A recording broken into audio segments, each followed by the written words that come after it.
I know it's taken me way too long to get round to this book. I think I said about 2 months ago now that I was going to talk about it, and I wasn't able to have quite the smooth reading experience I anticipated. I had to read it in a bit of a fragmented way, but it is finally done, hence its newfound position on the fabled bookshelf behind me. So finally, I'm going to talk about Can't Fear Your Own World, Volume 1. Now, there's a lot to go over when it comes to this book. This book, in many ways, feels like a sort of dream wish list for a Bleach fan with the amount it actually covers. So there's potential here for loads of individual videos that I want to make in the future. So this video really is going to be an overview, a look at the overarching stories, the characters, the plot threads, all that sort of thing that is brought up in Can't Fear Your Own World Volume 1, and we're going to go into some detail right now. There are going to be spoilers in this video, so if you haven't yet read Can't Fear Your Own World, I'll try and talk about it briefly at the start in a spoiler-free fashion. Before we begin, however, if you haven't subscribed to me yet and you love Bleach, you're in the perfect place, so make sure to hit that button now and keep pushing us towards 30,000 subs. I'd really appreciate it. Give the video a thumbs up as well if you enjoyed it. Really helps with the exposure on YouTube, and also don't forget to hit the notification bell and keep getting all of my videos. So Can't Fear Your Own World is pretty interesting. It's a light novel written by Ryogo Narita, so not actually written by Kubo, but with Kubo's supervision and pretty hefty creative control. And actually Can't Fear Your Own World acts as a sequel to the manga, in some respects a direct sequel to the Thousand Year Blood War arc, providing us with some frankly necessary context to the direct aftermath of the battle. And so, as spoiler-free as possible, that's about as directly as it ties into Bleach as you can possibly get. If you felt that the manga was in some way unsatisfactory with its ending, as I know many of us did, Can't Fear Your Own World, at least Volume 1 anyway from what I've read, really does help fill some of those gaps, and it really makes the Thousand Year Blood War arc not only feel stronger on the whole, because its ending feels more complete, but it also helps the arc feel less detached from Bleach as a whole. Now sandwiched between two essentially different story arcs, The Lost Agent and Can't Fear Your Own World, the Thousand Year Blood War feels on the whole less tacked on, which I feel was a complaint of the arc that I could kind of get behind. And again, as spoiler-free as possible, did I enjoy Can't Fear Your Own World? Well, as far as I'm concerned, this book is essential reading for Bleach fans. If you read the manga, and even if you liked the Thousand Year Blood War arc like I did, this book provides some absolutely crucial context towards the end of the Thousand Year Blood War arc and really helps fill in some major gaps, while introducing brand new interesting storylines of its own that flesh out the Bleach universe in ways we've never really had before. Again, avoiding spoilers for the moment, but this book really dives into the aristocracy of Bleach, into the noble houses in ways, again, we simply haven't seen, and it does a lot for the lore of the series. Now, I don't want to get into a big debate about the canonicity of this book. Again, this is one of many light novels, and some of them I genuinely am not sure if I consider them to be canon or not, as I feel like they veer into some really weird and often fan-fiction-y territory. Can't Fear Your Own World, on the other hand, is quite restrained, and I feel like Kubo's influence is obvious here.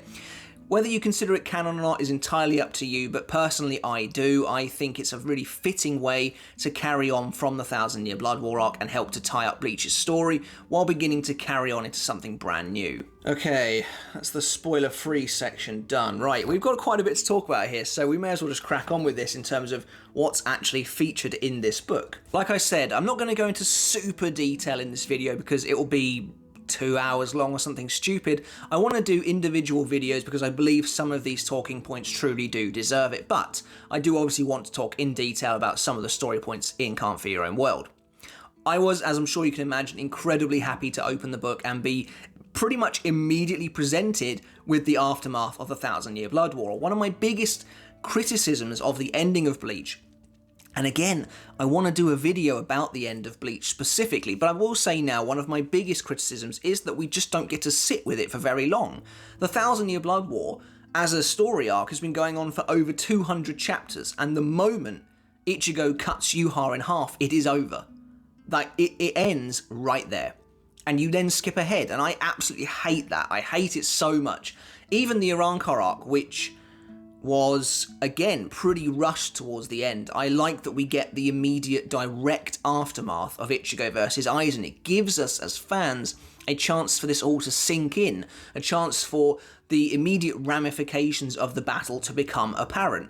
You know, you can kind of talk all day about how Kubo didn't kill any good guys, but it's still effective to see Ichigo's friends gather around him, bloodied and bruised and bandaged. Chad's on crutches, I think.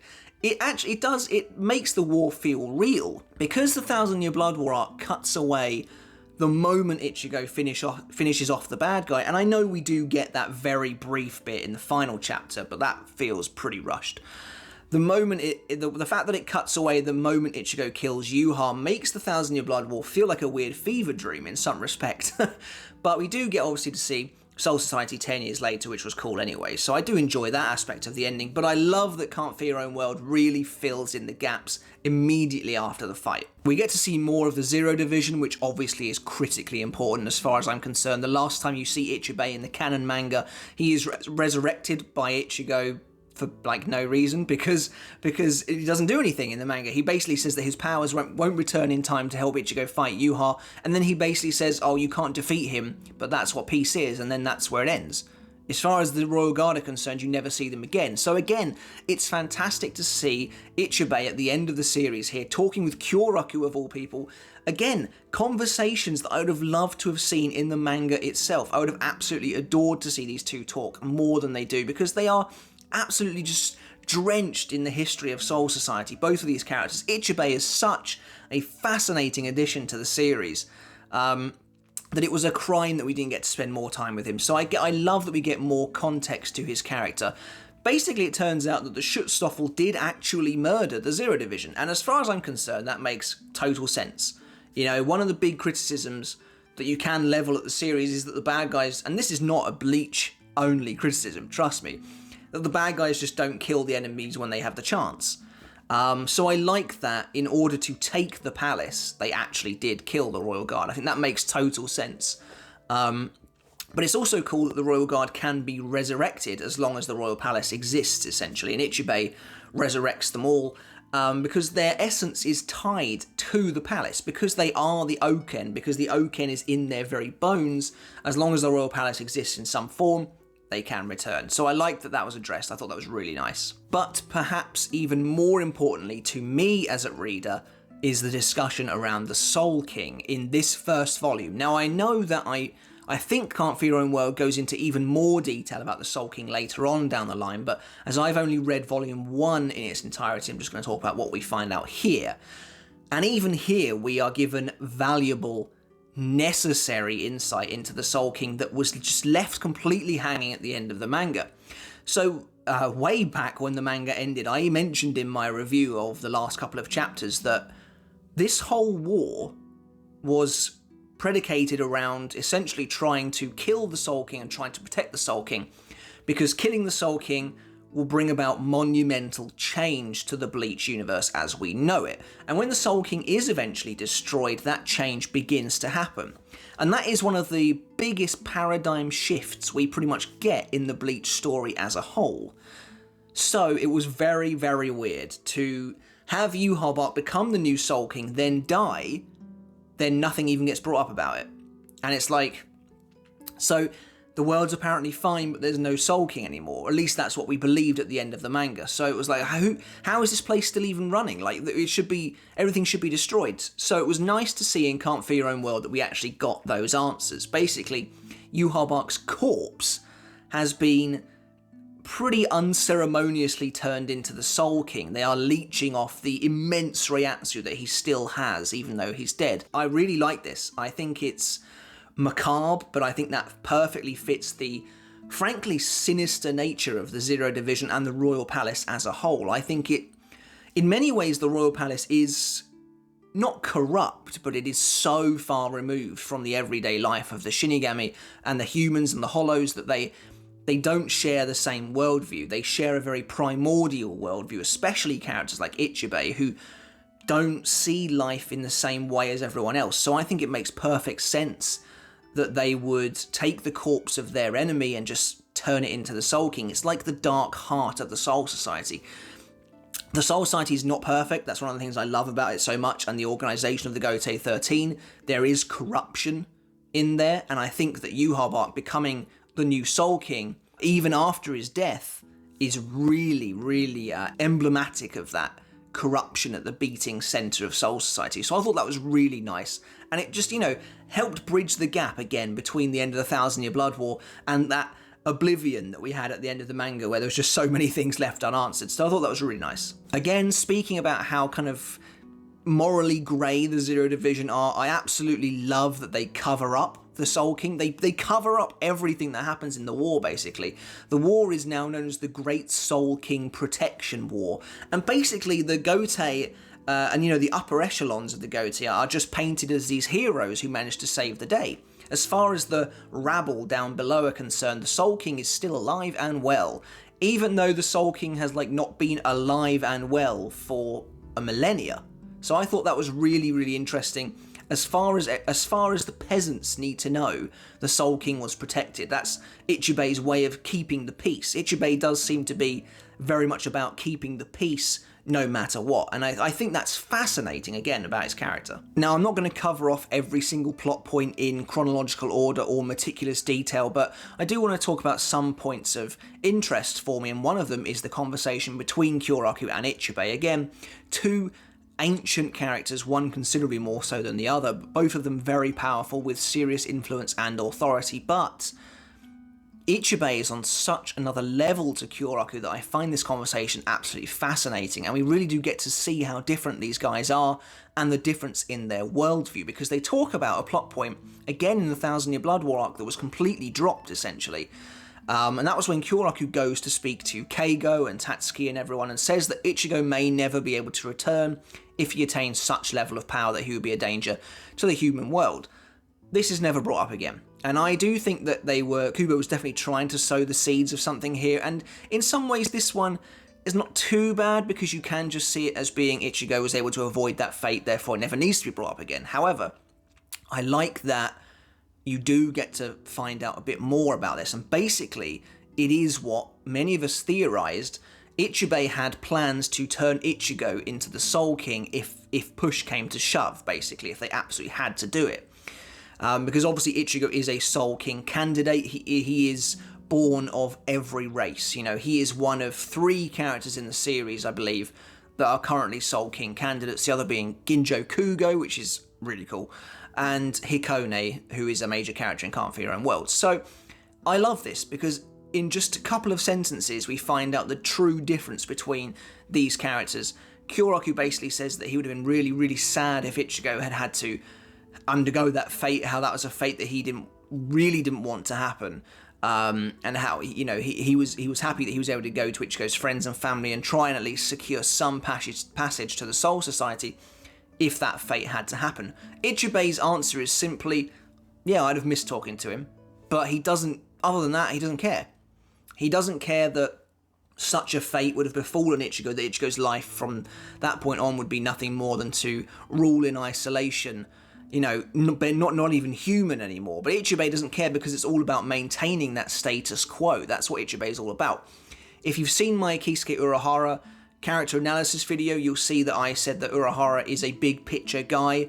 He is only bothered about maintaining the status quo. He is a good guy at the end of the day, but he will do whatever it takes to keep that status quo. Ichibe is this mindset, but expanded even further. And that's actually really fascinating, I think, that Urahara shares the same mindset as the leader of the Royal Guard. It does kind of show that they're coming from a similar worldview, a similar standpoint. And Ichibe really is so ancient that he has seen so many thousands and millions of souls come and go, events that threaten to change the world so many times that nothing kind of means anything to him, and I find that to be really fascinating. Again, a criminally underused character. That's a kind of problem with introducing someone in the final arc who is such a major player with the history of Soul Society, but again, I do love that we get to see this.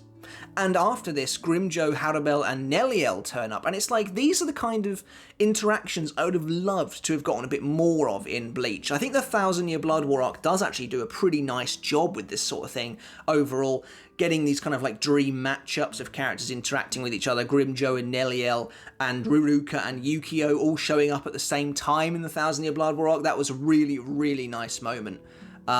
But I'd have loved to have seen more of this. Like, you know, Harabel, the new queen of Huecamundo, talking to Ichibe and Kyoraku. It's just like, these are the rulers of the world talking to each other, and I absolutely love that. I really appreciate how Can't Fear Your Own World actually goes about giving us closure to so many of the storylines that were just left wide open. For instance, characters like Kisuke, who, as far as we were concerned, could have been dead at the end of the manga, but we actually get to see him in Can't Fear Your Own World. He's mentioned, he's in the story, along with characters like Yoruichi. All these characters whose fates were left up in the air actually get to come back and have their storylines continue rather than just being left completely open-ended, which I appreciate because, you know, Urahara is a major Bleach character, so it was so weird for him to be just his fate to be left up in the air like that. Unfortunately, it does seem like the only character who actually died in that scenario was Askin, so that's a big shame. But I think now we can probably get into the actual meat of the story of Can't Fear Your Own World, because this isn't just tying up the loose ends from the Thousand Year Blood War arc, it does have a story to tell of its own. And basically everything centers around this noble guy called Tokinada Sune Yashiro. Now Tokinada is about as bad as they come, and I kind of appreciate that that is not sugar-coated. He is just an evil guy. Basically he's a bit of a nihilist, he doesn't really believe anything in the world means anything, the only thing that really matters is bringing people despair, you know, giving them happiness only to snatch it away and having that power over people. And actually, I kind of find this pretty refreshing. I don't think, so far at least, that Tokinada is the deepest of characters Bleach has ever introduced, but I also appreciate that he is just a bad guy for the sake of being bad. There are people like that in the world. Tokinada is pretty much the definition of that saying from The Dark Knight, where it's like some men just want to watch the world burn. That is Tokinada Sune Yashiro, and in many respects that makes him a very dangerous foe for the Soul Society. He doesn't have a troubled childhood. In fact, he's a member of the most powerful noble house in Soul Society, so his upbringing has been affluent and opulent and just all-round fantastic. Again, I think Tokinada is representative of that sinister heart at the centre of Soul Society, where the Soul Society is, for the most part, painted as the good guys of Bleach, but there is real corruption eating away at this place if you kind of look for it. And nowhere perhaps is that more obvious than in the noble houses, and they get way more spotlight here than they have ever had before. Despite characters like Byakuya and Yoruichi being major players in the Bleach universe, the noble houses are key here to the story, and I actually love that. So Tokinada, trying to cause a bit of trouble, goes into Oetsu Nemaya's palace during the invasion of the Vandenreich and steals an all-powerful Zanpakuto called Ikomi Kido Mo. And he basically takes this Zanpakuto and he gives it to a kid called Hikone, who is, again, I think I'm pushing forwards a little bit here, but I may as well talk about some things that I know. He is a direct creation of Tokinada's attempt at creating a Soul King candidate, much like Ichigo and Ginjo, who are natural-born versions of this. Hikone is again a being of all races who can use all abilities, but he's artificially created. And Tokinada has basically, his plan's pretty simple for the most part. He's corrupted this boy's mind. Basically, Hikone will do whatever Tokinada asks of him, and that is to make himself the new Soul King, and then obviously Tokinada will be pulling the strings and actually be able to control everything that goes on. So it's a pretty sinister plot, once again using the Soul King as the main driving force, but I quite liked that. It allowed for more exposition about the king himself. And the first volume doesn't really get too far into the plot, but it does do a lot of world building, it does a lot of establishing, and it really helps us kind of set the scene for what's coming in volumes 2 and 3. Now, I've gone all this way into this video so far without even mentioning the main character of this book, and the main character comes from a place you might not expect. It's actually the vice captain of the 9th Division, Shuhei Hisagi. Now, Hisagi, when the series first began back in the Soul Society arc, was not a particularly big player. His popularity exploded towards the end of the Arrancar arc in the fake Karakura Town fight, when he battled Findor and revealed his philosophy on battle, which a lot of people really resonated with, this idea that he's not a perfect soldier, he's afraid of fighting, he's terrified of fighting, but it's that fear of the blade that gives him the right to wield it. And then eventually turning that philosophy on Tozen, the guy who mentored him, and using it to kill him. It was a really, really nice set of character moments for this guy that really pushed him into the limelight. However, he did kind of take a back seat when it came to the Thousand Year Blood War arc and actually turned into a bit of a punching bag, which I think kind of brought him down a bit in a lot of people's estimations. But it's cool to see him here as the main character. But does he make sense for the main character, and does he actually work in this story? Well, I've only read volume 1 so far, but I actually think Hisagi does make a lot of sense as the main character for this book. The inquisitiveness that comes naturally to him as the editor-in-chief of the Seirete Bulletin gives him a lot of in-universe reason to actually chase these stories and want to investigate the seedy underbelly of Soul Society, the darkness behind the curtain of the noble houses, and I actually really do like that about Hisagi here. I love that they actually used the Bulletin as a major plot driver for this story. I think it makes an awful lot of sense. But then there's also just the fact that Hisagi is connected to a lot of the players who have something to do with this story. Tosen, for instance, is way more important in this story than I ever imagined he actually would be, and that's something I'm going to get into now. There's a really nice moment at the start of this book where you get to see Aizen's return to prison, which again is something a lot of people again were kind of asking about, because obviously he was free of his chair.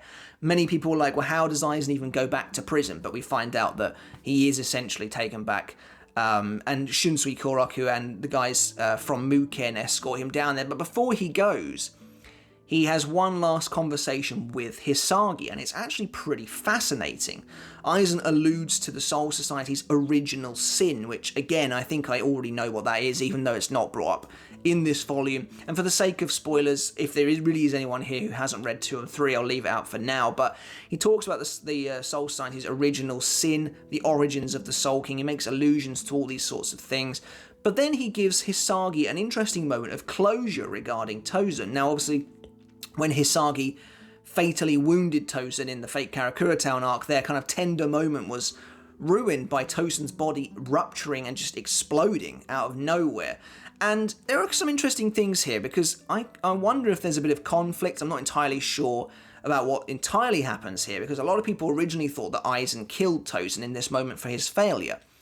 And that makes sense. Aizen's not a very nice guy. The way Komamura shouts Aizen and then Aizen smirks does imply that he had a hand in Tozen dying. However, in the final arc, when we found out more about how Hollow and Shinigami souls bind together in the process of hollowification and how soul suicide can cause those bodies to just be destroyed, I think many people were very happy with considering that that was how Tozen died, that when Hisagi wounded him, he wasn't able to keep that Hollow Reiatsu at bay anymore and his body just ruptured.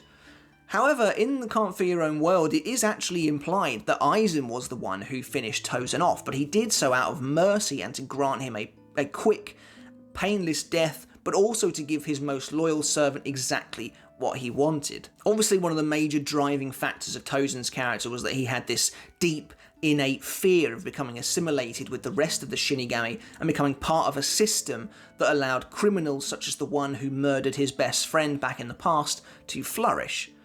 Now, this is pretty interesting. Basically, Aizen says to Hisagi that Tozen once told him that, you know, if he was ever forced to live out that fear, he would despair. He would fall into such an inescapable despair that it would be the end of him. So Aizen basically promised him that he would finish him off if such a situation looked like it was ever going to arise. He would give him a quick, instantaneous death, and that's what he does here.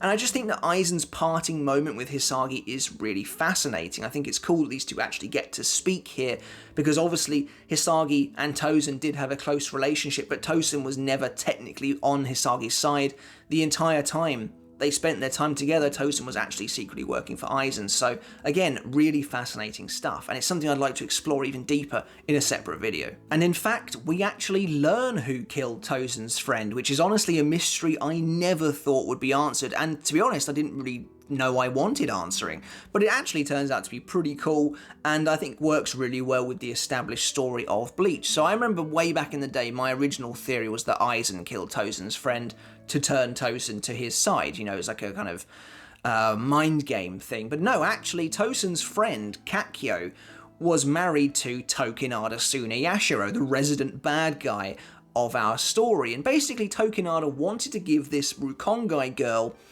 a chance at living an amazing life. You know, with nobility, the Sune Yashiro family is revealed to be basically the most powerful of all the noble families. You don't challenge these guys.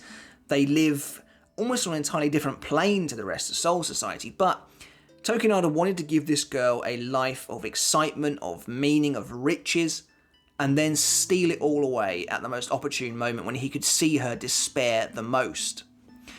Unfortunately, it doesn't quite go to Tokinada's plan. Basically, Kakyo comments when Tokinada tries to take it all away, when he's like, oh, I don't love you, I've never loved you. She's like, yeah, I knew, I guessed that. And it messes with Tokinada's scheme entirely, and Tokinada ends up killing her. Now, Tozen finds out this, and he wants to bring justice to Tokinada, but Tokinada is untouchable at the very top of the food chain in Soul Society, in the aristocracy, and we really do get to see great examples of just how much power the noble houses actually wield. Like I said before, we know that Byakuya is a man of incredible influence and power among the Soul Society, but I just don't think it's ever quite hammered home as hard as it is here. And we get a really, again, just look at how unfair the class system in Soul Society actually is and how it really works to advantage characters like Tokinada. And speaking of Tokinada, we do get some more insight into the Suniyashiro family as a whole. You have to remember, at the end of Bleach, we didn't actually know what every noble house was, so now we do know another one at least, and I'm not sure if the last one ever gets revealed or not. I might be blanking on that, but the Suniyashiro family is revealed to be the most powerful of them all, but Tokinada basically engineers their assassination so that he can end up not only at the top of his house, but also kind of to garner some sympathy from the rest of the Soul Society. One thing I utterly adored about this book was the relationship between Shunsui, Kyoraku, and Tokinada.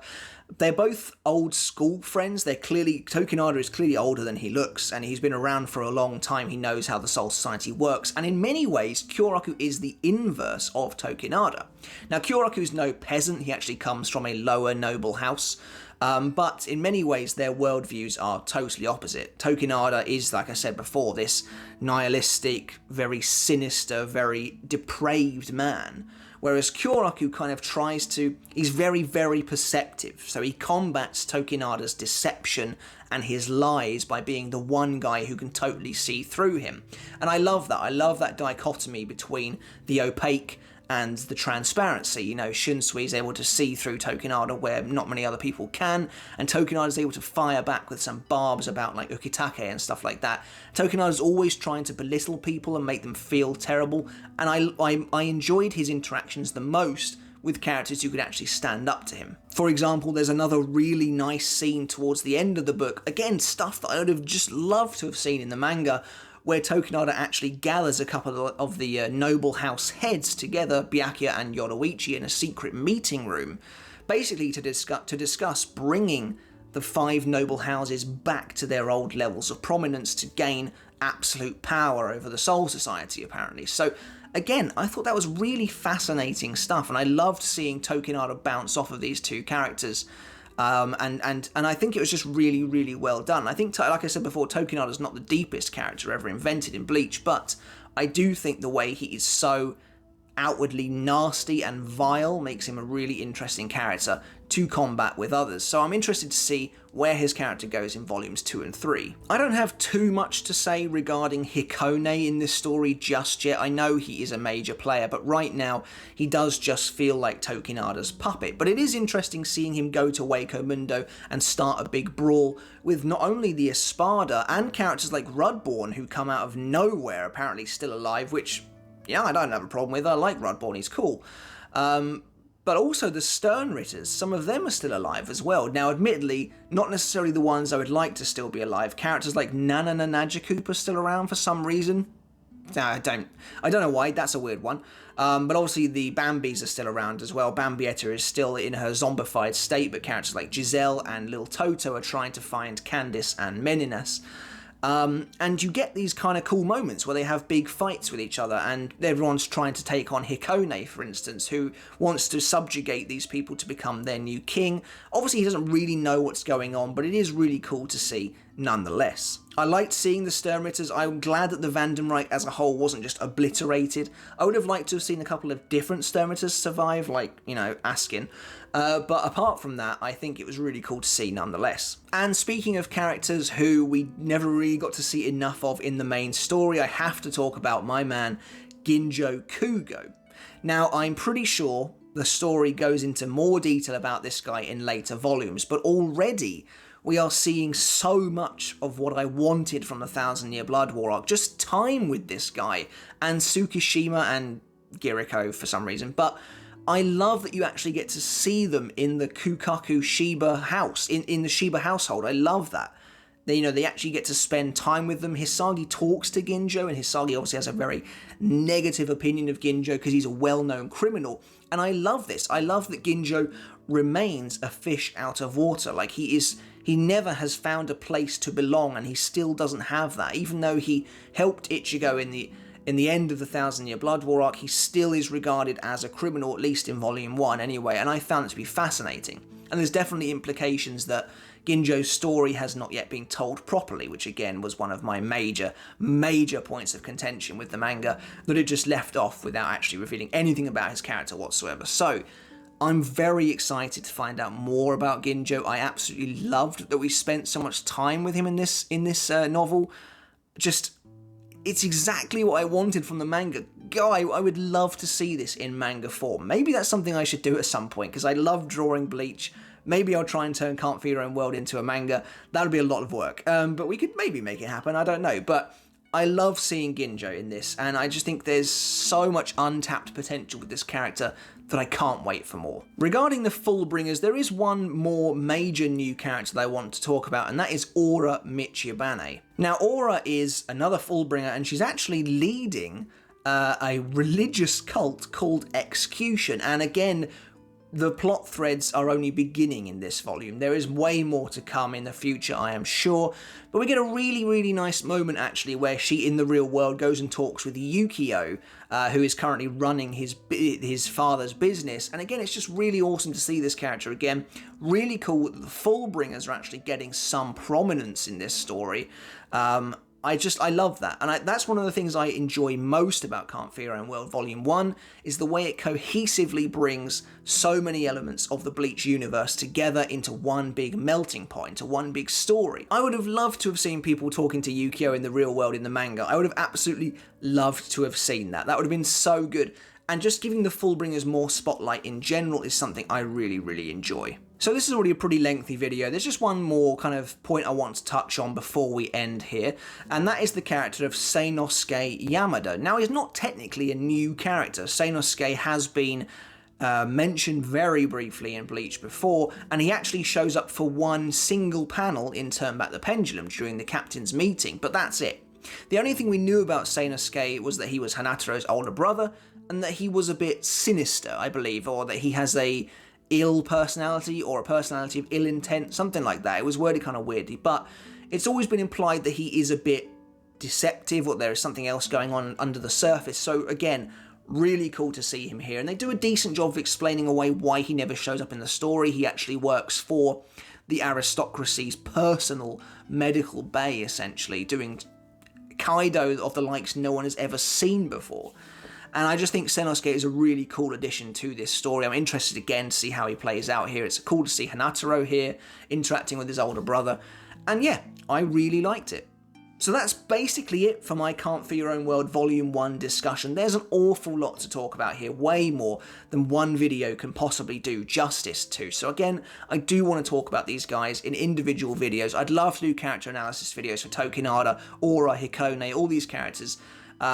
But that might have to wait until after I've read the rest of the remaining volumes. But this was, again, a really nice read. It was really refreshing. I loved the way it brought so many elements of Bleach back together for one extra story. And while I enjoyed the new plot threads and the new characters being brought about, I think that their potential is obviously going to be fulfilled more so later on down the line. So the main thing I enjoyed out of this volume, out of Volume 1, was the ways it wrapped up the Thousand Year Blood War arc, was the ways it added additional context to the Thousand Year Blood War. I loved that. I thought that was so valuable and just fantastic to read. And it was really, really good. And as I'll repeat what I said from the beginning, I'll echo what I said, I think this is essential reading for Bleach fans. So if you haven't read Can't Feel Your Own World Volume 1, it's absolutely worth it. There it is. It's right there. It's absolutely worth doing. I really enjoyed it. I think Hisagi makes for an interesting and relevant main character. I like that they haven't gone for necessarily the most major character in Bleach. He's definitely a supporting character coming into his own role here, which I really like, but I think his role at the Seirete Bulletin makes absolute sense, and his interactions with other characters is really a treat to read. So that's it for me, guys, on Can't Fear Your Own World Volume 1. Let me know in the comments below what you like about this volume. Like I said, this video was just meant to be a bit of an overview, but if there are any talking points you would love me to talk about that I missed here, do let me know in the comments below, and I'll try and get back to you on that, or maybe we'll see about making some additional videos in the future. But until next time, guys, I hope you enjoyed it, and make sure to hit that sub button if you haven't already, and I'll catch you next time. See you then.